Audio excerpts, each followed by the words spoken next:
do not want to make a mistake in this qualification race for this rolling start, and here we come. Merc on Merc as we head down for a rather murky start in terms of the weather too. Here we come. It's been a good, clean formation lap, and we're racing at Macau. What a beautiful sound and what a beautiful sight here at Macau. Manuel dives into third place and attack to the wall for sure from one of the Mercedes. And I think, if I'm not mistaken, that wasn't Eduardo Mortara. Look at the Maro angle now. Look at that. I said they'd be 3 wide, and they are. And here comes the number 18 BMW in third place. It was a super start by Augusto Farfus. Absolutely rocketed off the line.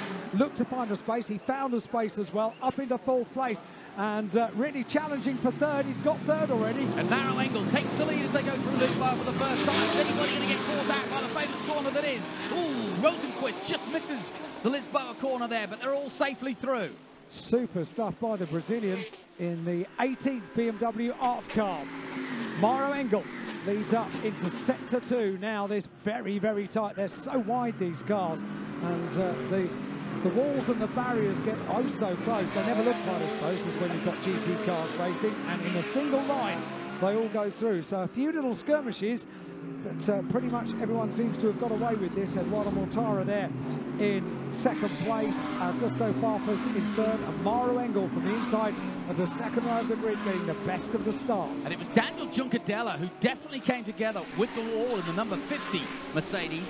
If we go back and have a look at the replay, if they do show us that, as we go on board now, he definitely touched the outside wall of Reservoir Bend. Doesn't look as though there's major damage to the car, but we'll keep you informed as to whether... Oh, no! Oh, mayhem! And there's millions and millions and millions of dollars of damage here at the mighty Macau. And that is one of the worst GT accidents I've ever seen here. And in the place, the city that is a gamble, the lottery has absolutely come to an end. Right at the front of here is the 911, and you can see his frustration. Cars everywhere. Lucas de Grassi not even on the ground. Not on the tarmac. And not able to get out. Did anybody make it through? No hesitation in bringing out the red flag. Yes, they did, look. Course completely blocked. My goodness. My goodness. What were you saying as we walked across the bridge? Everything had been relatively clean so far today. Mm-hmm. I rest my valise. Goodness me. 4 cars come through. Wow. Into pit lane. Now, we don't know... well, let's have a look at what happened, first of all. We haven't seen what happened. Augusto Farfus in 3rd place goes through, and it's at police that they come together, and it's Juncadella who may well have been the cause, because Juncadella now backwards, and I think he had a damaged car anyway, but Juncadella is the car that's turned round. The Porsche of, is it, I'm trying to see who it was. I think it was Laurent Vantour. It is Laurent Vantour's car. There he is at the front. Yeah, Laurent Vantour came through, and all the drivers are out and having a word. But obviously, nobody happy. Lucas de Grassi in the middle of your picture there. 4 cars have got through. Only 4 cars. Well, yes, but I'm looking back at the 99 still of the Tom Blomqvist. He's involved. So is the number 5. It just depends. The shot is not as clear, but I can tell you a concertina effect, given that you're coming down Moorish Hill into this right-hander, could mean that literally the whole field has been affected in some way or another. And I can also assure you that we've got a long wait for the resumption of this one, folks. But if you've just tuned in and you've never seen the Macau Grand Prix, this is not bad driving. These are the very best drivers in the world. I can see that Felix Rosenquist is out of the car and okay. My first thought is that everybody's okay. Laurent Vantour taking a tour around his car. There's one of the Audi drivers, and yeah, this is a real mess. But what I was going to say, and here comes the cranes, so it won't take them too long to start to extricate them, but it just depends how further back how far down back the this field goes. Yeah, I don't think we're going to be able to get a camera angle that will show us the tail of the field, so therefore we can start picking out and working out how many cars are okay. So certainly we've got Nico Muller's car there, hard up to the barrier on the left-hand side of your screen. Nico Muller's Audi pressed up. It's a scene I've seen in Formula 3 many times, but never in GTs, not to this extent. No, we did say this the very, very tight section of the circuit, and GT cars get wider and wider, don't they, with every incarnation of a GT car. So the road completely blocked. So I almost can't bear to watch this. I know, it's painful, isn't it? I'm sure the teams and the manufacturers can't bear to. And there's the first Audi out of the way. That's the Honda. That's Excuse the me, NSX. that's the NSX Honda. Yeah. Now Marciello is in the pits. And you know what? The other thing that's happening at the moment is it's getting darker and darker, as if rain clouds are looming in. They reckoned on the weather forecast, if we got a shower, a proper shower, it will be about 1 o'clock this afternoon. It's 25 to 1, everybody. Local time. So Rafael Marciello talks to the AMG team. His first outing with this Mercedes crew at Macau in a GT car. And so far he's equipped himself pretty well. But now the tactics are going to go on, because amazingly, besides Juncadella, here's another look.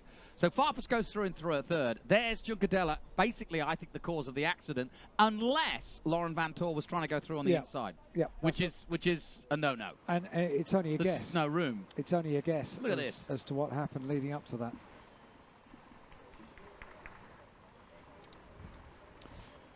One, two, now, here's three, another thing: 4, 5, 6 million, or just cars? 6 cars at very least. We're trying to recover Laurent Vantor's Porsche, which is very battered. Here's something they instituted last year into this race: is these dollies. They work really well. They do. They literally just pick the front of the car up, put them on the dolly, and then pull them away. Laurent Vantor, of course, who won this race last year, albeit with a different manufacturer. Oh, here we go, on board. Oof, scary. And that, of course, is the number 11 of Lucas de Grassi, who's the one who ended up off the ground. Look, there he is. Number 11. Now, 4 cars, that's all. There's Maro Engel, made it through. Most of the Mercedes. The other, Augusto Farfus. It could be a 4-way race. 3 Mercedes against a BMW. Yeah, what a peculiar situation. I think you're right. I think there are going to be plenty more cars that are unscathed. I mean, looking down to, I would argue that if the other guys were smart enough to get off the brakes or get on the brakes early enough, Rosenquist was definitely involved in the incident because he was out of the car pretty quick. That's 11th place. But we could see the likes of Marco Wittmann, Bertolotti, Dumas, Young, Robin Frins. I say that tentatively. Potentially okay. This could be absolutely brilliant for Robin. Yes, it could.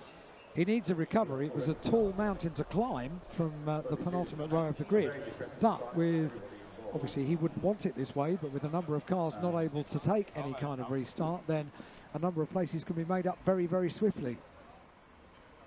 Good news, if there is that, if there is any good news from this, as they take Jucadella's car out of the way. So let's have a look at. Well, I'd like to see how Laurent Vantor approached this corner now. If you go on board with Laurent Vantor down the hill, the next is the right-hander, and you can see Mercedes of Jucadella is in front of him. Okay, he was unsighted, to be fair. I'm not putting any blame on him. Juncadella had already hit police bend by the time that Laurent Vantor came across him. And so no blame apportioned, I'm afraid, if I'm going to put any blame in right now, and I don't want to. Let's not.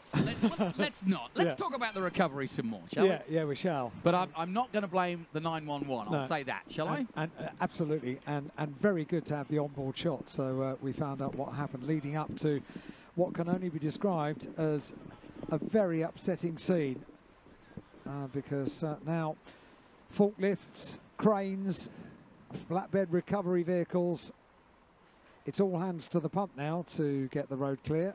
Imagine if you were a race fan and you'd never been to Macau and you were sort of saying, well, what's all the fuss about? Why do people get so excited about it? And then you witness that, you're like, oh, I get it now.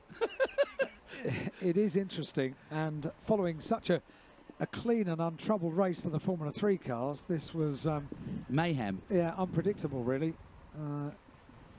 I did wonder if we might be... So here we go. Here's a look down the pit lane at those not involved. One is Maro Engel. That's the safety car, in fact, the driver of the FIA safety car for the WTCC. So he's actually not the driver of the car we're looking at, but that car we are looking at right here is Maro Engel's car. And he's okay, and you can see not a drop of problems for him. And got a very good start. And interestingly, people putting hoods on and umbrellas up. We have rain, folks. It's really dark, really, really dark. And the wind's just got up, so I've got a feeling it is raining. What could possibly go wrong? Yes. As you can see, the number 48 car is fire and clean as a whistle. Eduardo Mortara is okay. And Augusto Farfus is A-OK. This is the next car you will see. Number 18, the Schnitzer BMW. And Charlie Lamb and the boys. So Farfus in and with a great chance of perhaps making it. He made a really good start, did Augusto. And yeah, you can see a few drops on the camera now. There's Charlie Lamb chatting away down. There's Callum Ilott. Maybe he fancies his chances. He's asking him what the fuss is all about. And there is one Group M car. Do you think he's coming through to gloat? Yeah, probably, yes. We didn't have a red flag. Yeah, it's your problem.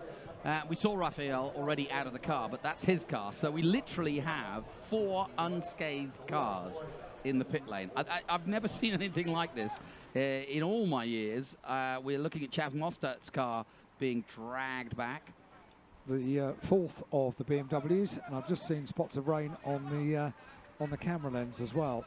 Let's have a look at some of the sort of highlights of that crash. And you can see Juncadella gets turned around, Vantoor's in it, several Audis. Lucas de Grassi's put into the sky because of it.